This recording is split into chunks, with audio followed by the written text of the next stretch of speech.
Si Amo Haji ang pangalang ibinigay sa isang lalaking Irano na naging tanyag dahil sa pagiging pinakamaruming tao sa buong mundo na hindi naliligo sa loob ng 60 years.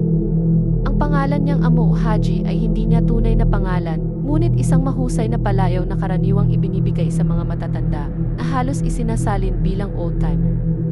Nakatira siya sa nayo ng Dezga sa lalawigan ng Fars. Hindi siya naligo ng higit sa 60 years, mula bandang 1957 hanggang 1962, dahil natatakot siya na ang sabon at tubig ay maaaring magdulot ng sakit. Sinabi niya na naging ermitanyo siya dahil sa emosyonal na pagbagsak matapos makaranas ng heartbreak o matinding sakit sa kanyang damdamin.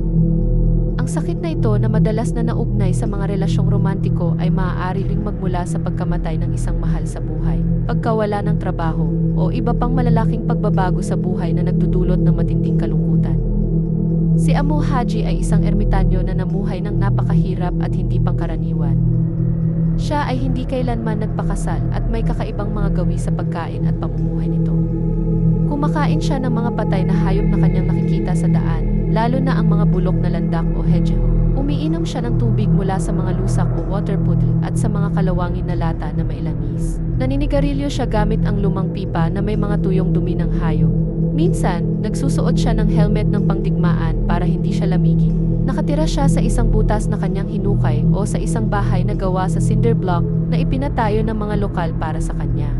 Para mapanatili ang kanyang buhok, sinusunog niya ang mga sobra gamit ang apoy. At ang kanyang balat ay nababalot ng uling dahil sa kanyang kakaibang paraan ng paglilinis sa pamamagitan ng uso. Siya ay nakuna ng larawan na nagsisigarilyo ng maramihang sigarilyo ng sabay-sabay. Tumanggi rin siya sa malinis na tubig para makainom ito, pagkain, at iba pang pangunahing pangangailangan na inaalok sa kanya. Sinabi niya na ang mga pagtatangka na ito na alagaan siya ay nagpapalungkot lang sa kanya. Minsan, may ilang mga kabataang lalaki na pilit na sinubukang paliguan siya, ngunit nagawa niyang makatakas.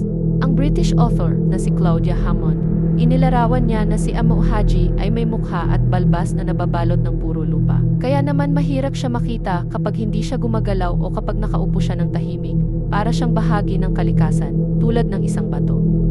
Maaaring naguguluhan tayo sa mga taon. Siya ay 60 years nang hindi naliligo, simula noong siya ay nasa kalagitnaan ng 30s. At pagkatapos, muli siyang naligo sa unang pagkakataon sa edad na 94 years old, at makalipas ang ilang buwan, si Amo Haji ay pumanaw noong October 23, 2022.